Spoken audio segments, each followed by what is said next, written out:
사랑이 밥 먹여주냐는 의미 1편. 사랑만으로는 안 된다는 말. 그게 정말일까? 결국 사랑이 밥 먹여주냐? 아마 한 번쯤 들어보셨을 겁니다. 어떤 사람은 체념처럼 어떤 사람은 현실을 알려준다는 듯 말하죠. 그리고 대부분의 경우 그 말은 누군가의 연애나 결혼을 반대할 때 가장 먼저 꺼내지는 문장입니다. 마치 사랑 따위는 일시적인 감정일 뿐이고 우리 삶의 실제 문제들, 이를테면 집세, 생활비, 직장 문제 같은 건 사랑으로는 해결할 수 없다고 말하는 듯합니다. 하지만 저는요, 가끔 이 말을 들을 때 문득 이렇게 되묻고 싶어집니다. 그렇다면 밥만 먹고 살 수는 있는 건가요? 사랑이 빠진 삶을 상상해 본 적 있으신가요? 우리는 가끔 사랑을 너무 가볍게 말하곤 합니다. 특히 현실을 이야기할 때 말이죠. 현실은 사랑 따위로는 못 이긴다. 결국 돈 없으면 싸우게 돼. 감정은 언젠가 식는다. 다 맞는 말이에요. 하지만 이 말들이 전부인 것처럼 말해지기 시작할 때 사랑은 어느새 삶에서 사치처럼 취급되기 시작합니다.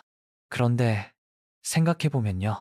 우리가 사는 이유, 버티는 이유, 힘든 하루를 끝내고 나서도 다음날 아침 눈을 뜰 수 있는 이유, 그건 꼭 돈 때문만은 아니지 않나요? 물론 생계를 유지하는 일은 중요합니다. 하지만 모든 것이 계산적이고 효율적인 논리로만 구성되어 있다면 우리는 왜 시도 때도 없이 누군가에게 사랑받고 싶어지고 또 누군가를 사랑하고 싶어질까요?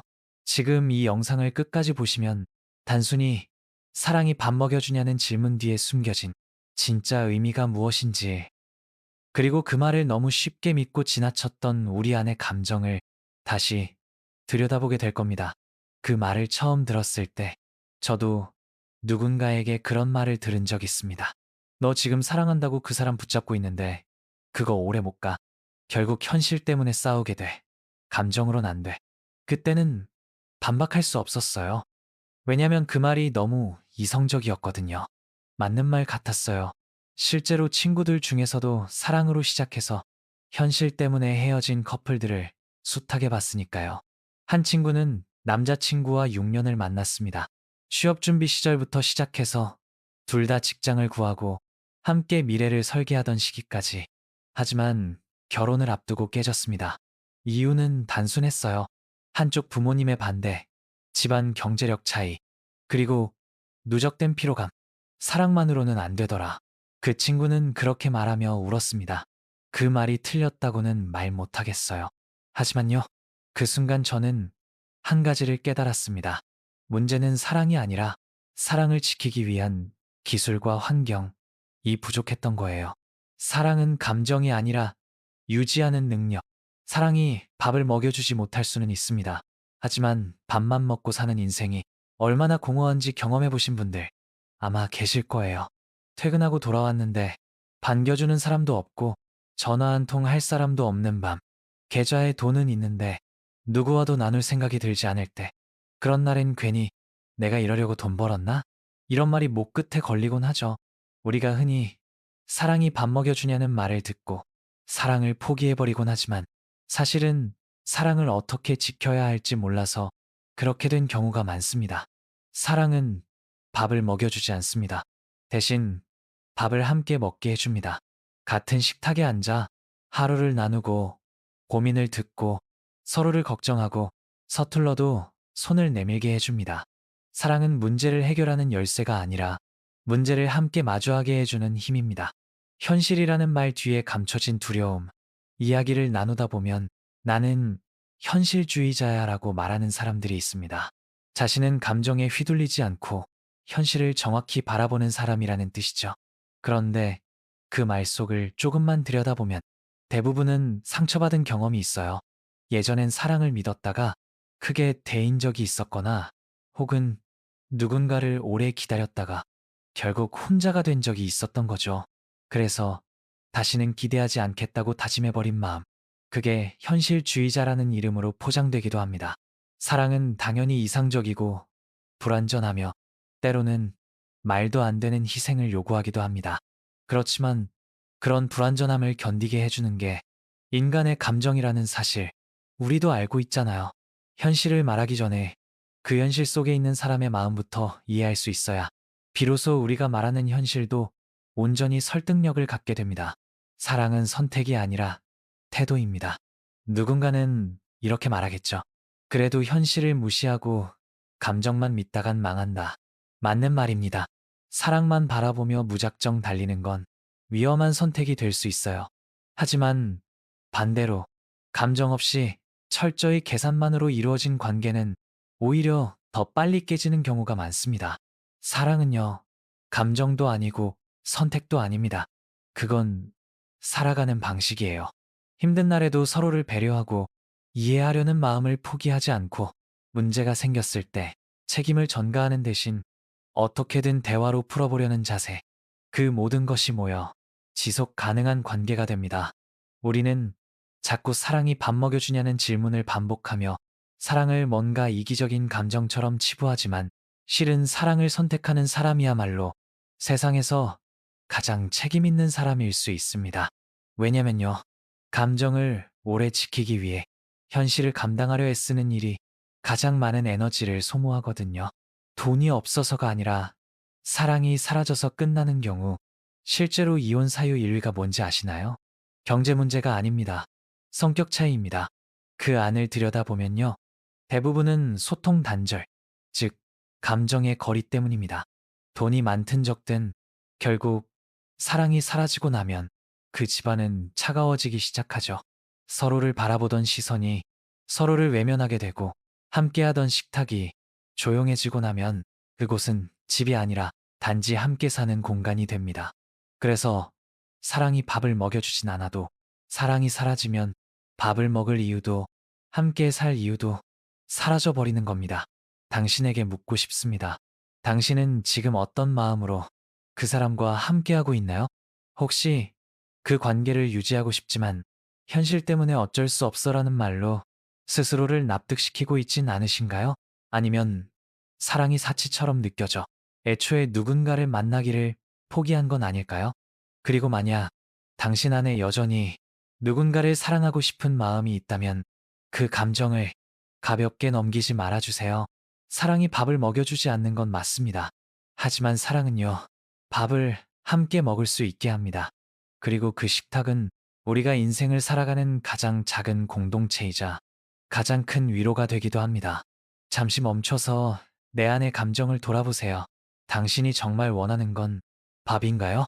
아니면 함께 밥을 먹을 사람인가요? 당신의 삶이 사랑을 담을 그릇을 잃지 않기를 바랍니다. 이 편, 현실을 이유로 사랑을 포기했던 사람들. 사랑은 현실을 이기지 못한다고 말합니다.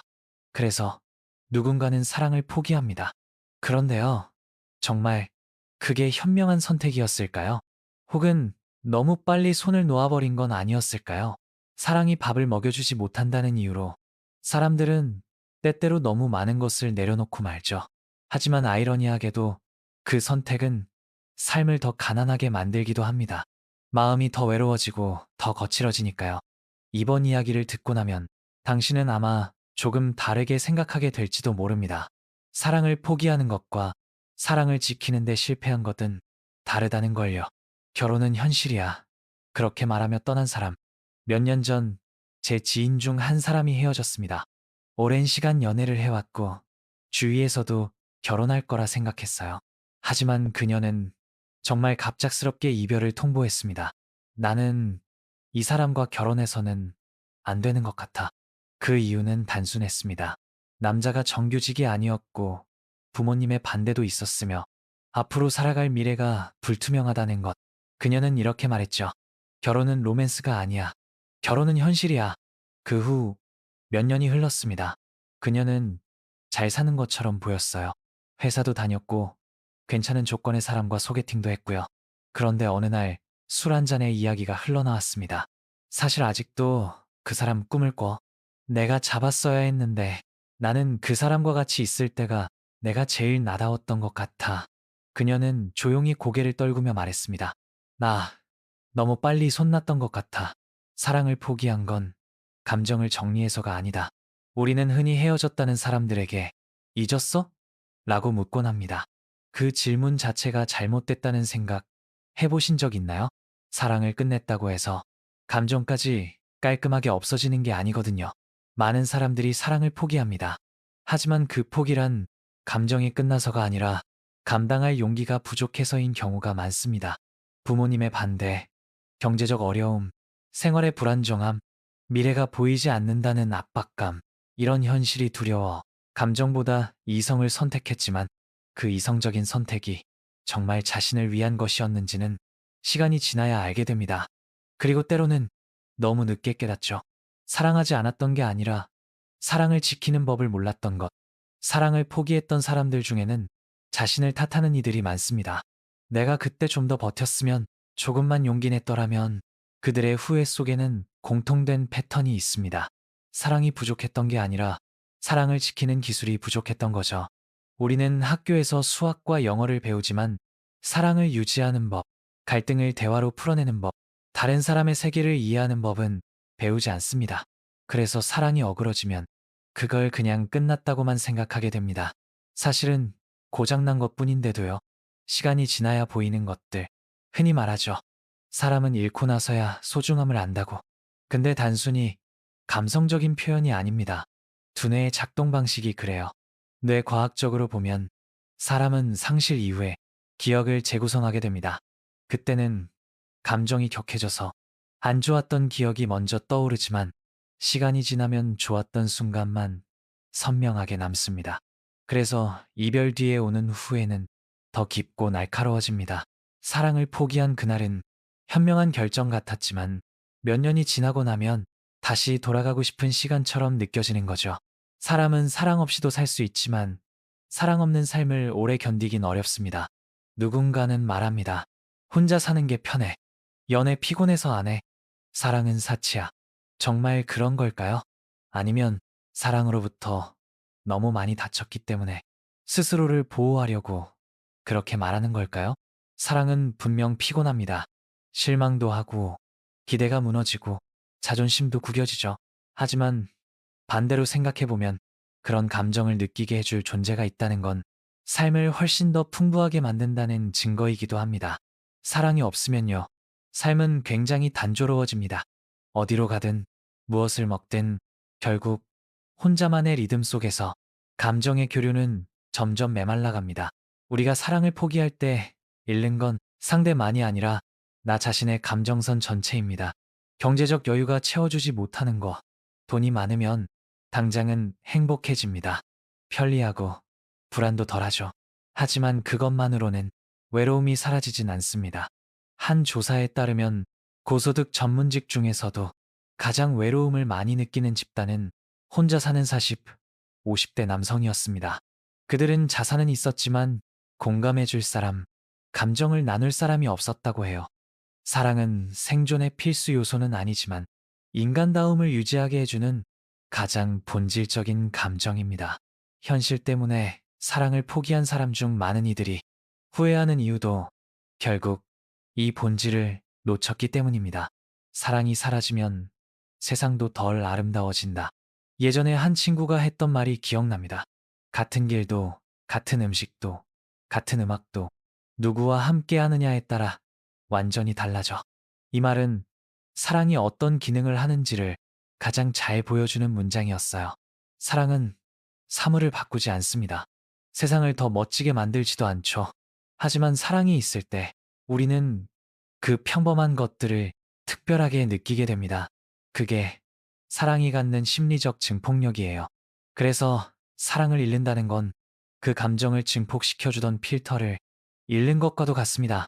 결론, 포기하지 말았어야 했던 감정들. 물론 어떤 사랑은 끝나야 했습니다. 해로운 관계도 있고 지속이 불가능한 인연도 있죠. 하지만 그 사랑이 나를 성장시켰고 나답게 만들어줬던 관계였다면 그건 너무 쉽게 놓아서는 안 되는 것이었습니다.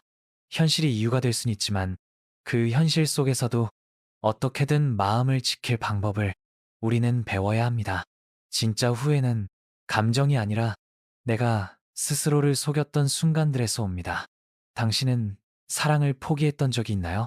그 선택이 정말 당신의 마음에서 비롯된 것이었는지, 아니면 누군가의 말 혹은 사회의 시선에 따라 억지로 끊어낸 감정은 아니었는지 오늘 그 질문을 스스로에게 던져보시길 바랍니다. 3편. 현실을 이겨낸 사랑에는 감정보다 더 큰 기술이 있다. 사람들은 말합니다. 사랑만으로는 안 된다. 결혼은 현실이다. 돈 없으면 사랑도 깨진다. 다 맞는 말일 수 있어요. 하지만 정말 사랑만으로 시작했음에도 현실까지 함께 건너온 사람들도 분명 존재합니다. 그들은 단지 운이 좋아서였을까요? 아니면 조건이 나았던 걸까요? 아닙니다. 그들은 하나같이 사랑을 감정이 아닌 행동으로 대하는 법을 알고 있었던 사람들이었습니다. 이번 이야기를 들으시면 사랑을 지키기 위한 구체적인 전략이란 게 단순한 로맨스가 아니라 의지와 기술임을 느끼게 되실 겁니다. 우리는 맨손으로 시작했어요. 서울의 어느 부부 이야기. 서울 변두리의 오래된 빌라. 방 2개. 창문은 하나뿐인 좁은 공간에서 한 부부가 신혼을 시작했습니다. 남편은 프리랜서 디자이너, 아내는 계약직 교사.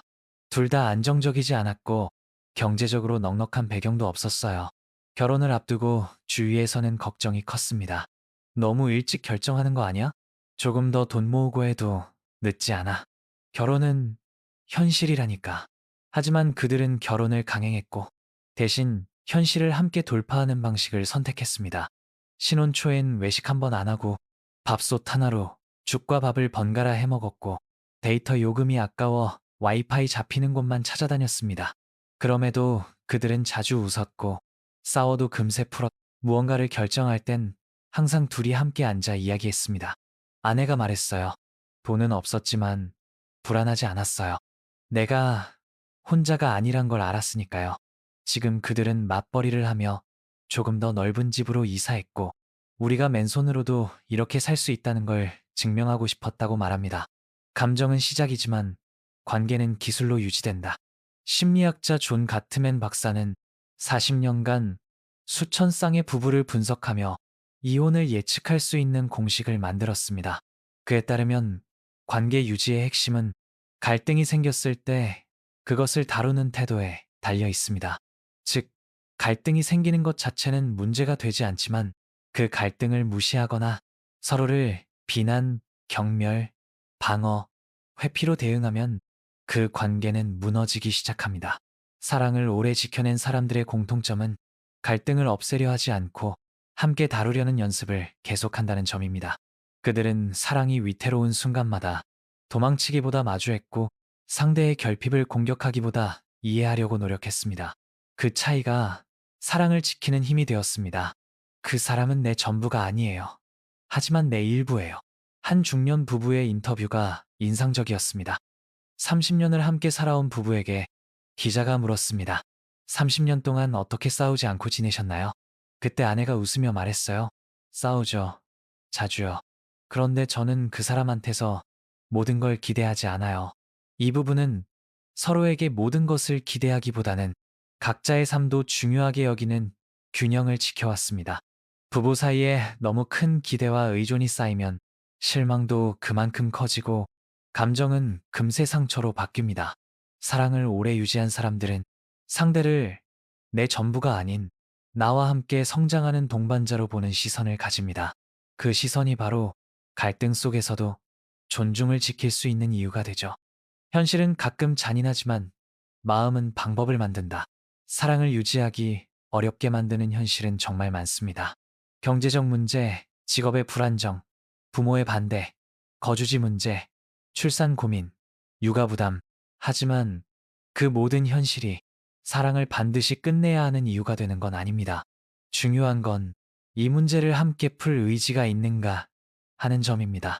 함께 고민하고, 함께 전략을 세우고, 함께 불안해하면서도 손을 놓지 않는 것. 그런 관계는 결국 현실보다 더 단단해집니다. 사랑을 지켜낸 사람들은 문제가 없어서가 아니라 문제 속에서도 서로를 문제로 여기지 않았기 때문에 함께 할 수 있었던 겁니다. 두 사람이 가장 많이 나누어야 하는 건 돈이 아니라 대화. 사랑이 밥 먹여주냐는 말은 어찌 보면 경제력이 관계 유지의 핵심이라는 의미일 수 있습니다. 그런데요, 이런 연구 결과가 있습니다.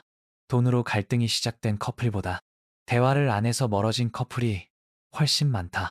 사랑을 지키기 위해 꼭 필요한 건 많은 돈이 아니라 많은 대화입니다. 너는 요즘 어떤 생각해? 뭐가 제일 힘들어? 나한테 바라는 점이 있어? 이 단순한 질문 몇 가지가 관계를 지탱하는 다리가 됩니다. 사랑을 현실로부터 지키는 가장 큰 무기는 사실 공감입니다. 끝까지 함께 가는 사람들은 특별해서가 아니라 성실해서입니다. 사랑을 오래 지켜낸 사람들을 보면 우리는 흔히 이렇게 말하죠. 저 사람은 사람 보는 눈이 있었어. 타이밍이 좋았던 거야. 운명이었나 봐. 그런데요, 그 사람들의 이야기를 들어보면 절대 그렇지 않습니다. 그들은 갈등이 생겼을 때 도망치지 않았고, 힘들 때는 서로를 원망하기보다 내가 뭘 더해줄 수 있을까를 먼저 고민했습니다. 사랑이 유지되는 건 낭만이 아니라 일상의 반복적인 성실함 덕분입니다. 출근 전에 챙겨주는 작은 메모, 서운할 때 바로 말하지 않고 차분히 기다리는 시간, 서로를 내 편으로 여기는 마음, 이런 것들이 모여 사랑은 현실을 이기는 기술로 자라납니다. 당신도 할 수 있습니다. 사랑은 특별한 재능이 아니라 매일의 선택이니까요. 지금 누군가를 사랑하고 있다면 또는 사랑을 다시 시작하고 싶다면 이 말만 기억해 주세요. 사랑은 감정이 아니라 태도와 선택의 반복이다. 사랑이 밥을 먹여주지 않지만 그 사랑이 있기에 밥을 같이 먹는 삶이 얼마나 소중한지를 깨닫게 해주는 순간들이 분명히 옵니다. 사편, 사랑을 다시 시작한 사람들, 그들의 두 번째 감정은 달랐다. 사랑을 포기한 뒤 오래도록 사람들은 외로움과 싸웁니다. 그 사랑이 틀린 선택이었다는 걸 머리로는 알면서도 마음은 여전히 그때의 감정에 머물러 있는 경우가 많죠. 그런 사람들 중 일부는 다시는 사랑을 하지 않겠다고 말합니다. 또 어떤 사람은 자신을 더 단단하게 만들겠다고 다짐합니다. 그리고 시간이 지나면 조금씩 아주 천천히 그 마음 한켠이 다시 열리는 순간이 찾아옵니다. 두 번째 사랑, 그 사랑은 첫 번째 사랑보다 격정적이지 않을 수도 있습니다. 하지만 훨씬 더 단단하고 조용합니다. 왜냐하면 그 사랑은 포기했던 시간을 견뎌본 사람만이 다시 꺼내들 수 있는 감정이니까요. 난 다시는 사랑 못할 줄 알았어요. 한 이혼 여성의 고백. 34. 결혼 4년 만에 이혼한 한 여성이 있었습니다. 그녀는 말했어요. 이혼하고 나니까 내가 사랑이라는 걸 다시 할 수 있을까 싶었어요. 나는 실패자 같았고 누군가를 다시 만나서 시작한다는 게 두려웠어요.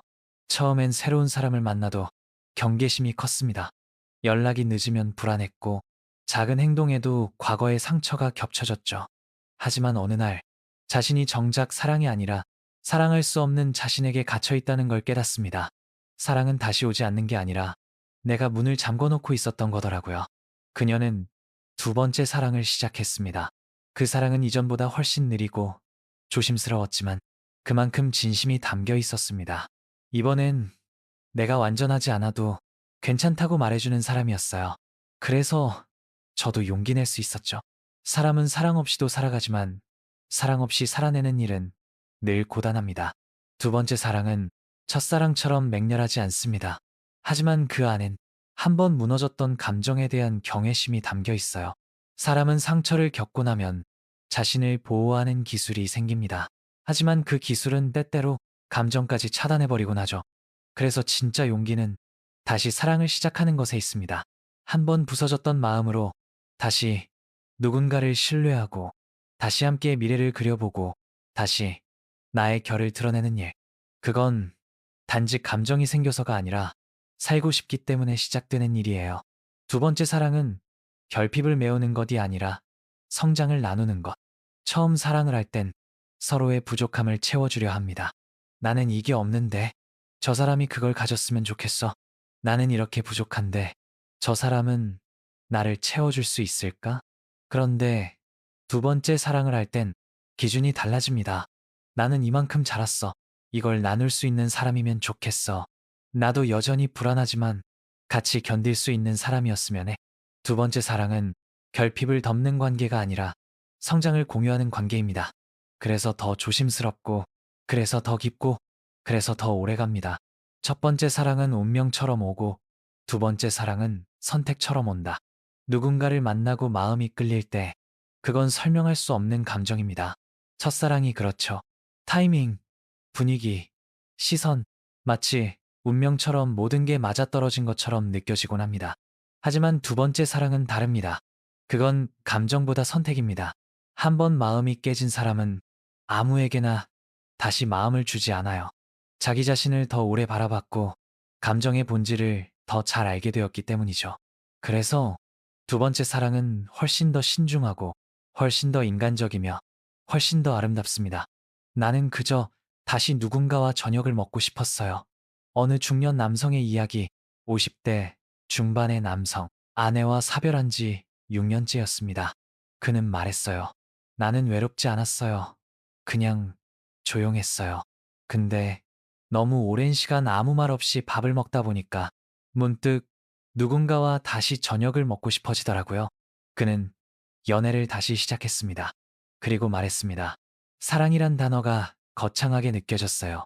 근데 누군가와 밥을 먹고 하루를 나누고 말없이 앉아 있어도 편한 사람이 생기니까 그게 사랑이더라고요. 첫 번째 사랑이 청춘의 전부였다면 두 번째 사랑은 삶의 결을 함께 감싸주는 온도였습니다.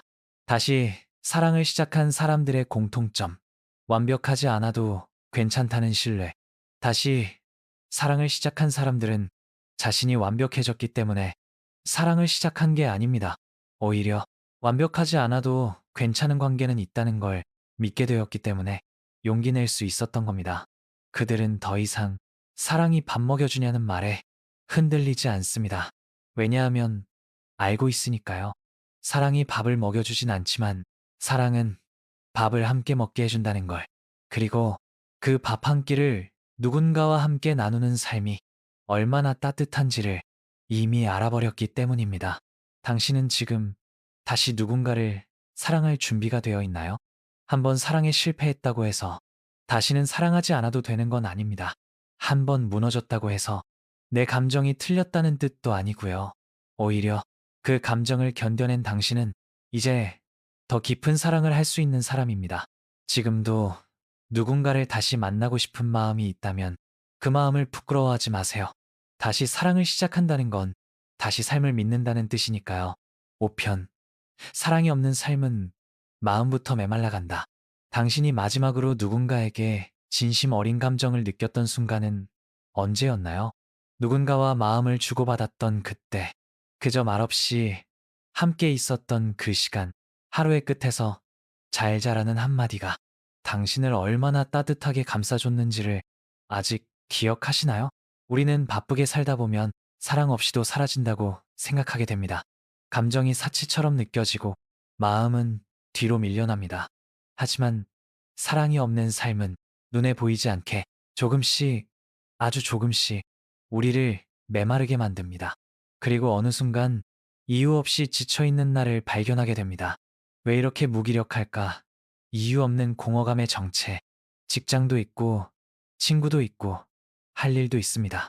그런데도 마음 한켠이 자꾸 비어있는 사람들. 이런 사람들 정말 많습니다. 자기 개발을 해도, 운동을 해도, 유튜브를 아무리 봐도, 게임을 몇 시간씩 해도 왠지 모를 공허감이 가시지 않는 사람들. 그들에게 자주 보이는 공통점은 마음을 나눌 대상이 없다는 것입니다. 사람은 사회적 동물입니다. 정서적 연결 없이 버틸 수 없는 구조로 설계돼 있어요. 하버드대의 75년간의 인간 행복 연구에서도 밝혀졌습니다. 행복을 결정짓는 가장 중요한 요소는 관계의 질이다. 돈도, 명예도, 건강도 중요하지만 결국 오래 살고 행복하게 사는 사람들의 공통점은 좋은 관계를 지속적으로 유지하는 사람이라는 겁니다.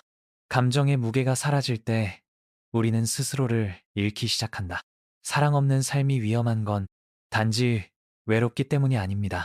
감정을 나누지 못하면 사고방식과 행동도 바뀝니다. 더 날카로워지고, 더 방어적으로 변하고, 타인을 믿지 않게 됩니다. 사랑은 감정의 흐름을 유연하게 해주는 역할을 합니다. 서운할 수 있어도, 미안할 수 있어도, 한 번쯤 용서할 수 있게 만들어주는 힘. 그게 없으면 우리는 모든 관계를 이득, 손해로만 따지기 시작합니다. 사랑이 빠진 삶은 사람을 논리적인 듯 하지만 정서적으로는 폐쇄적인 인간으로 만들죠.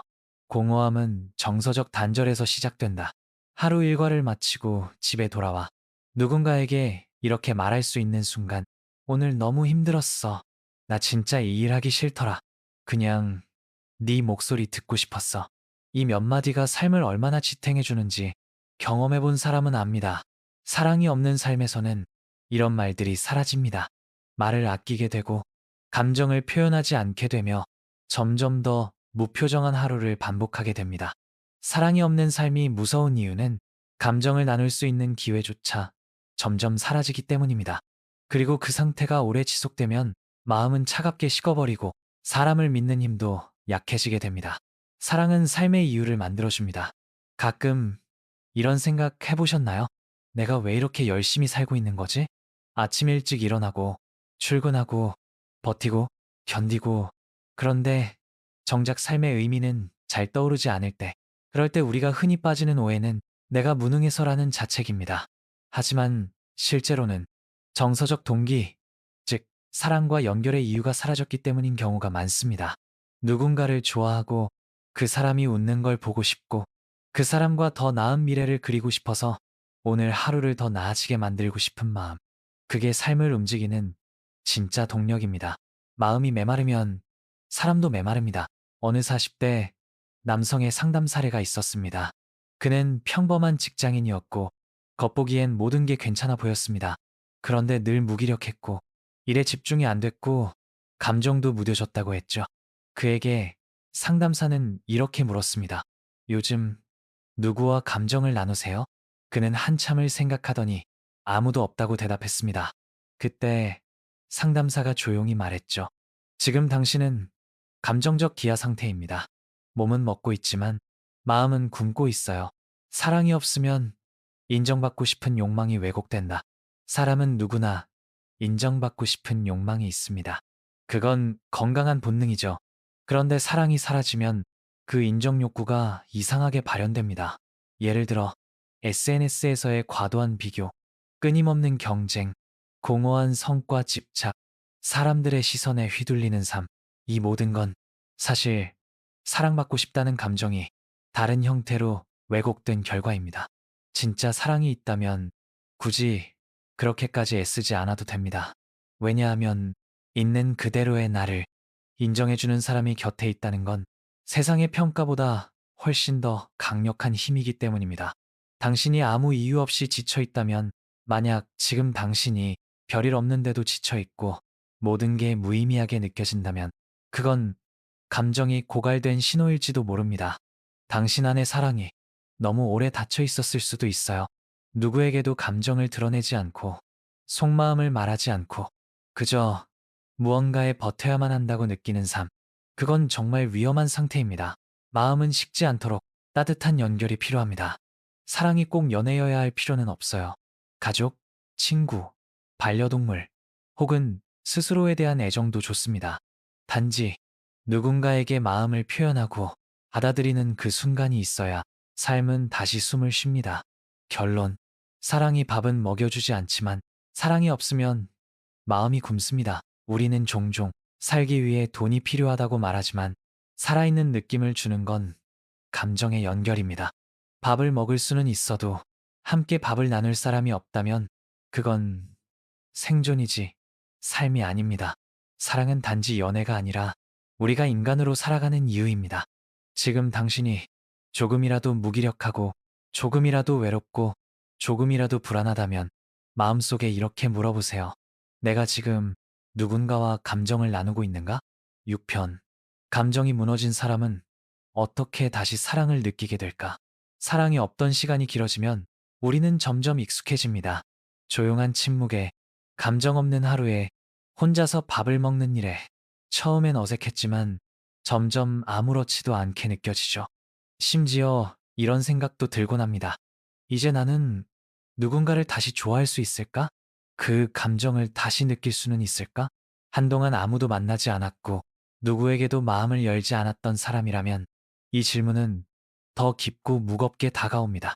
그런데요, 감정은 사라진 게 아니라 오랫동안 눌려 있었던 것일지도 모릅니다. 사랑은 능력이 아니라 회복력에서 시작됩니다. 많은 사람이 자신을 이렇게 판단합니다. 나는 이제 사랑 같은 거 못해. 내 성격이 그래서 그래. 나는 원래 감정 표현을 잘 못해. 하지만 대부분의 경우 그건 성격의 문제가 아니라 상처의 기억입니다. 한번 깊이 다친 사람은 그 이후 모든 감정에 방어막을 치게 됩니다. 누군가에게 마음을 열기 전에 이 사람도 나를 떠나겠지 라는 가정부터 떠올리고 조금만 마음이 흔들려도 괜히 또 아프게 될 바엔 하며 자신을 얼려버리죠. 사랑은 능력이 아니라 그 얼어붙은 마음을 다시 녹일 수 있는 힘에서 시작됩니다. 그걸 우리는 정서적 회복력이라고 부릅니다. 감정이 다시 돌아오는 순간은 뜻밖의 작은 경험에서 시작됩니다. 한 여성의 이야기가 있습니다. 그녀는 3년간 누군가와도 연애하지 않았고 사람들과도 거리를 두고 지냈습니다. 자기 방어가 심했고 누가 다가와도 무심하게 넘겼습니다. 그런 그녀가 어느 날 카페에서 우연히 마주친 낯선 사람의 감기 조심하세요 라는 말에 갑자기 눈물이 쏟아졌다고 했습니다. 왜인지 모르겠는데 그 한마디에 갑자기 사람이 따뜻할 수도 있구나 싶었어요. 감정은 그렇게 거창한 계기가 아니라 작은 온기 하나로 돌아옵니다. 누군가의 손짓, 눈빛, 작은 배려, 말 한마디, 그 작은 조각들이 마음 안쪽의 얼음을 깨뜨리는 순간 우리는 다시 사랑할 수 있다는 걸 조용히 깨닫게 됩니다. 사랑은 무너지지 않게 쌓는 게 아니라 무너진 후에도 다시 짓는 것. 사랑을 지키는 가장 중요한 능력은 안 무너지는 힘이 아니라 무너졌을 때 다시 일어나는 힘입니다. 우리는 실패한 사랑을 두고 자신을 자책합니다. 내가 너무 감정적이었어. 내가 더 잘했어야 했는데. 내가 그 사람 눈치를 못 챘던 거야. 그런데 자책은 회복을 막는 가장 큰 벽입니다. 사랑은 완벽하게 쌓아 올려야만 유지되는 구조물이 아닙니다. 오히려 부서지고 나서도 다시 함께 쌓을 수 있는가? 그걸 통해 단단해지는 관계입니다. 자기 안의 감정을 다시 회복하려면 먼저 그 실패조차 자연스러운 과정으로 받아들여야 합니다. 나는 아직도 감정을 느낄 수 있는 사람이다. 감정이 메말랐다고 느껴질 때 스스로에게 이렇게 말해보세요. 나는 감정을 느낄 수 있는 사람이야. 다만 오랜 시간 멈춰 있었을 뿐이야. 조금만 더 따뜻한 무언가가 오면 나는 다시 반응할 수 있어. 자기 자신을 믿는 이 작은 확신이 감정을 다시 흐르게 만드는 물꼬가 됩니다. 그건 단지 누군가를 만나야 가능한 게 아닙니다. 좋은 음악 한 곡, 영화를 보며 느껴지는 먹먹함, 친구의 말 한마디에 울컥하는 감정, 그런 경험 하나하나가 당신 안에 사랑이 다시 숨쉬고 있다는 증거입니다. 사랑을 다시 느끼기 위해 필요한 3가지 감정 준비. 정서 회복 전문가들은 말합니다. 감정이 회복되고 사랑이 다시 시작되기 위해서는 3가지 내면의 준비가 필요하다고요. 감정을 억누르지 않고 바라보는 용기. 나는 지금 외롭고 그립고 다치기 싫다는 걸 인정할 수 있어야 합니다. 누군가에게 진심을 표현해보고 싶은 마음. 작게라도 좋습니다. 진심을 담은 인사, 한 문장의 관심, 눈빛 교류. 나를 다시 사랑받아 마땅한 존재로 여기는 자기인식. 나는 괜찮은 사람이야. 이 문장이 다시 자리 잡기 시작하면 사랑은 반드시 돌아옵니다. 마음이 회복되면 세상이 다시 따뜻하게 보입니다. 사랑이 돌아온다는 건 누군가와 뜨거운 연애를 다시 시작한다는 뜻이 아닙니다. 세상을 다시 사람의 눈으로 보기 시작했다는 뜻입니다. 길 가는 아이의 웃음에 마음이 움직이고 카페 창가에 햇살이 눈에 들어오고 지나가는 연인의 손잡은 모습에 괜히 미소 지어지는 순간 그건 감정이 회복되고 있다는 명백한 신호입니다. 사랑을 다시 느낄 준비가 되었다는 건 이미 그 감정의 일부가 당신 안에서 숨쉬기 시작했다는 뜻이에요. 결론, 사랑을 다시 느끼기 위해 필요한 건 새로운 사람이 아니라 다시 사랑할 수 있다는 자기 자신에 대한 확신입니다. 누군가를 좋아하게 되는 일, 다시 웃게 되는 일, 기대하게 되는 마음, 그 모든 건 사람의 가장 인간다운 본능입니다. 그리고 그 본능은 절대 사라지지 않습니다. 당신은 지금 그 감정을 회복하고 있는 중일지도 모릅니다. 그 시작을 알아채는 순간 사랑은 다시 당신 삶의 한가운데로 스며들게 될 겁니다. 7편. 사랑은 감정이 아니라 삶을 대하는 방식이었다. 우리는 흔히 사랑이라는 말을 어떤 관계, 어떤 감정, 혹은 연애라고 생각합니다. 하지만 사랑을 회복하고 나면 어느 순간 이런 질문이 생깁니다. 사랑은 결국 삶 전체를 바꾸는 일이 아닐까? 단지 누군가를 좋아하고 설레는 감정만이 아니라 내가 어떻게 하루를 보내고 어떤 태도로 사람을 대하며 무엇을 중요하게 여기는지를 통째로 바꾸는 감정. 결국 사랑은 삶을 대하는 태도 전체가 달라졌다는 신호일지도 모릅니다. 감정이 돌아온 후 삶을 새롭게 바라보게 되는 순간, 감정이 회복되면 단지 설렘이 생기는 게 아닙니다. 삶의 속도가 달라집니다. 예전엔 지나치던 풍경이 눈에 들어오고 음악이 가사로 들리기 시작하고 사람들의 말에 더 귀를 기울이게 되죠.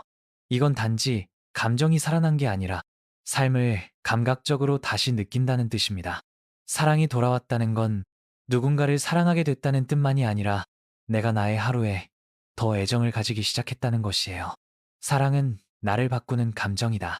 누군가를 사랑하게 되면 내가 더 나은 사람이 되고 싶어집니다. 더 책임지고 싶고, 더 따뜻해지고 싶고, 더 여유를 가지려 하게 됩니다. 이건 단순한 노력이나 의지가 아니라 감정이 만들어낸 변화입니다. 즉, 사랑은 상대를 바꾸는 일이 아니라 내가 바뀌고 싶은 욕망을 자극하는 감정입니다. 그렇기에 사랑이 삶을 움직이는 진짜 동력이 되는 거죠. 내가 이 사람을 위해 더 잘 살고 싶다. 이 마음을 오래 지키고 싶다. 같이 있는 시간들이 더 따뜻했으면 좋겠다. 이런 생각들이 우리 삶의 방향을 조금씩, 그러나 분명히 바꿔갑니다. 사랑이 삶에 들어오면 우선순위가 달라진다. 사랑을 품은 사람은 성공보다도 속도보다도 함께함과 조화를 더 중요하게 생각하게 됩니다. 혼자 이뤄내는 성취보다 누군가와 함께 나누는 경험에 더 가치를 두게 되죠. 그래서 사랑이 있는 삶에서는 작은 일에도 기쁨이 커지고 삶의 갈피마다 의미가 생깁니다. 누군가와 퇴근 후 마시는 커피 한 잔, 비 오는 날 같이 걷는 골목길, 하루의 끝에 나누는 짧은 메시지, 이 모든 것들이 그저 일상이 아닌 함께 살아가는 삶으로 변해갑니다. 사랑을 품은 삶은 타인을 보는 시선도 바꾼다. 사랑이 회복되면 자기중심적인 사고에서 조금씩 벗어나기 시작합니다. 남들의 말이 조금 덜 신경 쓰이고 상대의 입장을 상상하게 되고 무례한 사람도 저 사람도 뭔가 사정이 있겠지 하고 넘기게 됩니다. 그건 나를 포기해서가 아니라 내 안에 더 여유로운 시선이 생긴 겁니다. 사랑은 결국 세상을 이해하는 눈을 만들어주기도 합니다.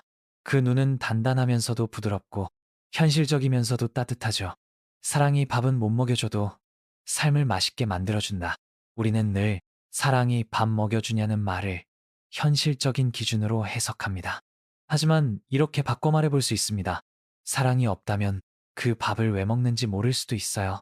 밥은 생존을 위한 수단이지만 사랑은 그 생존의 의미를 부여하는 감정입니다.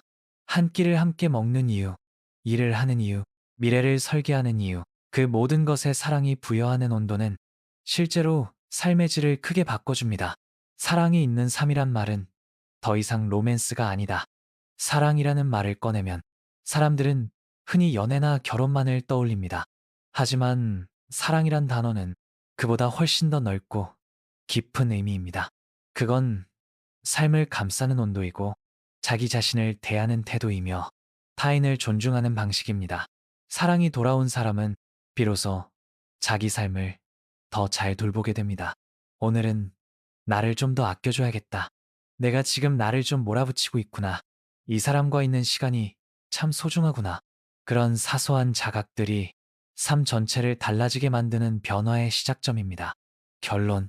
사랑은 밥을 먹여주지 않아도 그 밥을 따뜻하게 만들어주는 감정입니다. 우리는 결국 사랑을 누구와 함께 하느냐만이 아니라 어떤 삶을 살고 싶은가로 연결해야 합니다. 사랑이 있는 삶은 느리고 조용하지만 훨씬 깊고 오래갑니다. 그건 감정의 문제가 아니라 삶의 방식 그 자체입니다. 8편. 사랑이 있는 사람은 쉽게 무너지지 않는다. 어떤 사람은 쉽게 주저앉고 어떤 사람은 똑같이 힘든 일을 겪고도 묵묵히 일어섭니다. 같은 상처, 같은 어려움 속에서도 더 단단해지는 사람이 있는 이유는 뭘까요? 단순한 성격의 차이일까요? 타고난 회복력의 문제일까요? 심리학자들은 회복 탄력성, 즉 레질리언스, resilience라는 개념을 말합니다. 삶의 충격을 흡수하고 다시 일어나는 능력. 그리고 놀랍게도 이 회복 탄력성의 핵심 조건 중 하나는 바로 사랑하는 존재가 있느냐입니다. 외로움은 마음을 깨뜨리고 사랑은 마음을 복원시킨다. 하버드 의대의 정신과 의사였던 조지 베일런트 박사는 75년에 걸친 인간 발달 추적 연구에서 이렇게 말했습니다. 사람을 건강하게, 오래 살게, 실패해도 무너지지 않게 만드는 건 IQ도 재산도 아닌 따뜻한 인간관계다. 사랑이 있는 사람은 실패해도 자신을 덜 미워합니다. 무너져도 자신을 탓하지 않습니다. 왜냐하면 누군가의 존재가 자신을 괜찮은 사람으로 기억하게 해주기 때문입니다. 사랑은 우리 안의 자존감을 보호하는 정서적 안전망이 됩니다. 사랑은 나를 다시 꺼내주는 감정이다.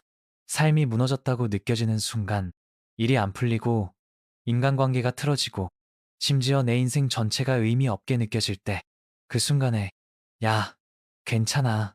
네가 얼마나 애썼는지 알아.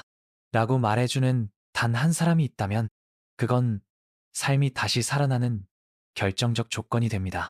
사랑은요, 나를 일으키는 말 한마디로 나타나기도 합니다. 한순간의 따뜻한 눈빛, 무언의 포옹, 널 믿어라는 단순한 확신.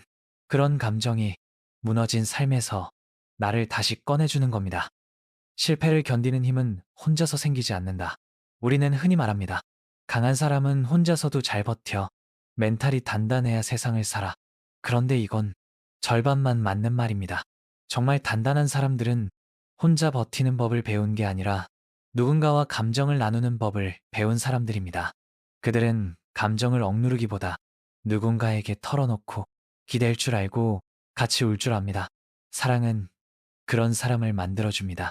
혼자서 끙끙거리는 사람이 아니라 함께 이겨내는 사람. 사랑은 실패를 실패로 끝내지 않게 만든다. 사랑이 있는 사람은 실패를 해도 그 실패를 인생의 결정판처럼 여기지 않습니다. 왜냐하면 자신을 지켜보는 눈이 있기 때문입니다. 그 눈은 말해주죠. 그게 네 전부는 아니야. 넌 그보다 훨씬 더 많은 걸 가진 사람이야. 이 일 하나로 널 판단하지 않을게. 이 믿음 하나만으로 사람은 다시 방향을 찾습니다. 사랑은 나의 전체를 보게 해주는 거울입니다. 실패라는 조각이 내 인생의 전부가 아니라는 걸 상기시켜주는 감정. 사랑에 있는 사람은 자기 자신을 쉽게 버리지 않는다. 사랑은 자존감과 연결되어 있습니다. 사랑을 받는다는 건 곧 내가 가치 있는 사람이라는 가장 직접적인 증거이기도 하니까요. 그래서 사랑이 있는 사람은 자신을 함부로 대하지 않게 됩니다. 밥을 챙겨 먹고 몸을 돌보고 스스로를 지키려고 애쓰게 됩니다. 그건 단순히 남을 위한 배려가 아니라 사랑받는 사람이 자기 자신을 더 아끼게 되는 자연스러운 흐름입니다. 심리학적으로 본 사랑의 힘, 심리학에서는 정서적 지지를 받는 사람일수록 불안과 우울 수준이 현저히 낮다는 것이 수많은 연구에서 입증되어 있습니다. 특히 애착관계, attachment가 안정적인 사람은 불확실한 상황에서도 더 침착하며 실패 상황에서도 더 빠르게 회복합니다. 이건 뇌의 구조와도 관련이 있습니다. 감정 조절을 담당하는 전두엽과 공포 반응을 유발하는 편도체가 사랑을 받을 때 훨씬 안정적으로 작동하게 됩니다. 즉, 사랑은 단순히 감정의 위안이 아니라 뇌의 반응까지 안정시키는 실질적 자원입니다. 사랑이 있는 사람은 인생에서 패배자가 되지 않는다. 어떤 결과가 나오든 어떤 실패를 겪든 사랑이 있는 사람은 이렇게 느낍니다. 나는 이 실패로 끝나지 않아. 이 일이 나를 결정짓지 않아. 누군가가 여전히 나를 믿고 있어. 그건 곧 삶을 지속시킬 수 있는 가장 강력한 심리적 연료가 됩니다. 돈, 지위, 업적도 중요하지만 진짜 사람을 무너지게 만드는 건 아무도 나를 지켜보지 않고 있다는 느낌입니다. 사랑이 있는 사람은 절대 그런 감정에 빠지지 않습니다. 결론, 사랑은 밥을 먹여주지 않을지 몰라도 당신이 무너졌을 때 다시 일으켜 세워주는 힘입니다. 삶은 생각보다 자주 예상과 다르게 흘러갑니다. 계획이 틀어지고 관계가 엇갈리고 마음이 무너질 때 그 순간에 사랑이라는 감정은 당신 안에 다시 시작할 수 있는 용기를 조용히 되살려줍니다. 사랑이 있는 사람은 절대 쉽게 무너지지 않습니다. 왜냐하면 그들에겐 지켜야 할 감정이 있기 때문입니다. 9편. 사랑을 품고 살아가는 사람들의 조용한 용기. 사랑이란 말은 흔히 뜨겁고 벅찬 감정처럼 들립니다. 하지만 진짜 사랑은 크게 고백하거나 드라마처럼 흘러가는 일이 아닙니다. 오히려 사랑은 조용히 살아가는 매일 속에서 누군가를 조금 더 생각하고 내 자신을 조금 더 아껴주며 타인을 쉽게 판단하지 않는 그 태도 속에 있습니다. 사랑을 품은 사람은 삶을 부드럽게 살아갑니다. 그리고 그 부드러움은 결코 약함이 아니라 가장 단단한 용기에서 나옵니다. 오늘 하루도 이 감정을 지켜보자는 마음, 어느 젊은 여성이 있었습니다. 연애가 끝난 후 마음이 많이 다쳤죠. 그녀는 사랑을 다시 하지 않겠다고 결심했습니다. 하지만 그 후 그녀는 사랑을 하지 않더라도 사랑스럽게 살아갈 수는 있지 않을까라는 생각을 하게 됐습니다.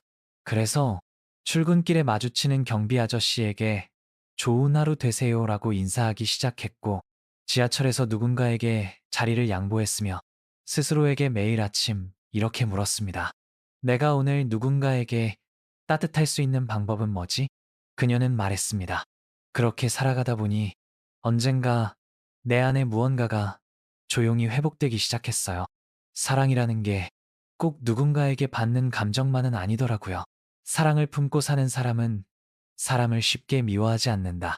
사랑이 있는 사람은 세상이 이상적으로만 보이진 않습니다. 하지만 그들은 타인을 쉽게 단정하지 않고 상대의 맥락을 생각합니다. 저 사람도 힘들겠지. 저 말 뒤에 어떤 감정이 있었을까? 지금 화내는 건 그 사람이 불행해서일 수도 있겠네. 이런 생각이 든다는 건 그 사람이 약해서가 아니라 자기 감정을 지킬 줄 아는 사람이기 때문입니다. 사랑은 세상에 덜 휘둘리고 더 깊게 연결되도록 하는 가장 조용한 내면의 힘입니다. 사랑을 일상 속에서 실천하는 사람들의 특징. 이런 사람들은요, 크게 드러나지 않지만 삶의 결이 다릅니다. 바쁘지만 누군가의 말을 들어줄 여유가 있고, 힘들지만 상대를 먼저 배려할 줄 알고, 불편하지만 쉽게 원망하지 않습니다. 이런 사람들에게서 풍기는 공통된 에너지는 내가 누군가에게 사랑이 될 수도 있다는 태도입니다. 누구나 사랑받고 싶어 하지만 이들은 사랑받기보다 사랑되기를 선택합니다.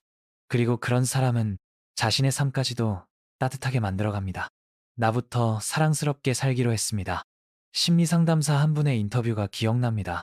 그는 말했습니다. 많은 내담자들이 사랑을 갈망하지만 정작 자기 자신은 매우 차갑게 대합니다. 그래서 그는 늘 이렇게 말한다고 해요. 당신부터 사랑스럽게 살아보세요. 조금 느긋하게 걷고, 식사할 때 휴대폰을 내려놓고 거울 속 자신에게 고마워라고 말하는 것. 사랑은 그렇게 내가 나에게 하는 태도에서 출발합니다. 타인이 나에게 해주는 따뜻함보다 내가 나에게 주는 다정함이 훨씬 더 오래 남는 법이죠.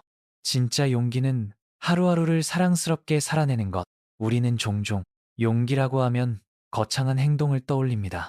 하지만 진짜 용기는요, 내가 오늘도 내 감정을 망가뜨리지 않고 지키는 것입니다. 화내고 싶지만 조금 참아보는 것, 다정하게 말하려고 노력해보는 것, 하루 끝에 오늘을 스스로 칭찬해주는 것, 이런 아주 작은 반복들이 우리 삶의 감정 온도를 서서히 올려줍니다. 사랑을 품은 사람은 그래서 쉽게 무너지지 않습니다. 왜냐하면 매일 스스로를 사랑하는 방식으로 살아가기 때문입니다. 결론, 사랑은 결국 삶을 다루는 방식이고 자기를 대하는 태도입니다. 크고 특별한 사건이 아니라 아무도 보지 않는 순간에도 사랑스럽게 행동하려는 마음, 그 마음이 당신을 더 단단하게, 더 부드럽게 만들어줄 겁니다. 그리고 그런 사람에게는 언젠가 같은 온도를 가진 사람이 자연스럽게 다가옵니다. 시편, 사랑을 오래 지키는 사람들에겐 한 가지 원칙이 있다. 사랑은 어느 날 갑자기 시작될 수 있지만 오래가는 사랑은 절대 우연이 아닙니다. 그건 매일의 태도와 선택, 그리고 작은 원칙을 지키는 삶에서 시작됩니다. 마치 스스로에게 매일 이렇게 묻는 사람들처럼요. 오늘도 이 감정을 잘 지켜냈나? 이 관계를 망치지 않는 방향으로 말했나? 사랑받을 수 있는 내가 되어가고 있나? 이런 질문을 스스로에게 던질 줄 아는 사람만이 사랑을 지키는 사람으로 살아갑니다. 오래가는 사랑엔 반드시 지켜지는 비밀스러운 규칙이 있다. 진짜 오랜 사랑을 보면 이상하게 질리지 않는 관계라는 게 있습니다. 그 사람들만의 공통점은 상대에 대한 기본 존중과 감정을 다루는 원칙이 있다는 것입니다. 그들은 다투지 않아서 오래가는 게 아닙니다. 싸워도 무너뜨리지 않는 방식을 알고 있기 때문입니다. 감정이 상해도 함부로 말하지 않기, 불편한 마음은 돌려서가 아닌 솔직하게 전하기, 상대의 말이 마음에 안 들어도 끝까지 들어주기, 매일 고마움을 말로 표현하기. 이런 원칙들이 사소해 보이지만 관계의 가장 깊은 뿌리가 됩니다. 사랑이 오래 가려면 감정보다 선택이 중요하다. 사랑이 깊어질수록 처음의 설렘은 자연히 줄어듭니다. 하지만 그렇다고 해서 사랑이 줄어드는 건 아닙니다. 단지 그 사랑은 감정의 파도에서 의지의 방향으로 옮겨간 겁니다. 그래서 오래가는 사랑은 좋아서가 아니라 선택해서 계속되는 경우가 많습니다. 오늘도 이 사람을 선택하겠다고 마음먹는 일, 오늘도 실망보다 이해를 택하는 일, 오늘도 혼자보단 함께를 고르는 일, 사랑을 지키는 힘은 결국 반복된 선택의 총합입니다. 자신을 사랑할 줄 아는 사람이 관계도 오래 지킨다. 사랑을 지키는 사람들의 또 다른 특징은 자기 자신도 사랑스럽게 대한다는 점입니다. 스스로를 계속해서 비판하고 몰아붙이고 불안해하는 사람은 관계 안에서도 끊임없이 불안을 투사합니다. 이 사람도 언젠간 떠날 거야. 나 같은 사람이랑 오래 못 가. 언제 실망할까 무서워. 반대로 스스로를 아끼고 돌보는 사람은 관계 안에서 조급하지 않습니다. 자신이 할 수 있는 만큼만 사랑하려 하고 기대보단 감사를 먼저 말하며 사랑이 끝나더라도 그 감정 자체를 후회하지 않습니다. 그래서 그들은 오래 사랑하고 끝나더라도 아름답게 기억할 수 있는 사람들입니다. 진짜 사랑은 평범한 나를 대하는 태도에서 증명된다. 크고 대단한 이벤트가 없어도 기념일을 거창하게 챙기지 않아도 질문 하나, 눈빛 하나, 말투 하나에서 그 사랑은 계속 살아있습니다. 사랑을 지키는 사람은 평범한 날에 더 신경을 씁니다. 아침에 인사하는 말, 퇴근길 문득 묻는 피곤하지? 같이 있는 시간엔 폰 내려놓고 눈 마주치는 태도, 이런 작고 반복되는 진심이 그 어떤 뜨거운 말보다 사랑을 더 오래가게 만들죠. 감정을 망치지 않는 법, 관계를 끌고 가는 법, 사랑이 깨질 때 그 원인이 꼭 큰일은 아닙니다. 대부분은 작은 감정의 무시, 쌓여버린 실망, 서로를 설명하지 않은 채 판단한 말 한마디에서 시작됩니다. 사랑을 지키는 사람은 이걸 알고 있습니다. 그래서 불편한 감정이 생기면 무시하지 않고 들여다봅니다. 왜 내가 서운했지? 이 말을 왜 그렇게 들었을까? 내가 지금 이 말을 하면 상대는 어떻게 느낄까? 이 자문지문을 할 줄 아는 사람은 감정을 망치지 않고 관계를 길게 끌고 갈 줄 아는 사람입니다. 결국 사랑을 지킨다는 건 함께 자라기로 결심하는 일이다. 누구나 사랑을 시작할 수는 있습니다. 하지만 사랑을 함께 자라나게 만드는 건 아주 드문 용기이자 꾸준한 태도입니다. 한쪽만 잘하면 관계는 무너지고 서로가 기다려주지 않으면 갈라지며 혼자만 옳다고 느끼면 사랑은 다치게 됩니다.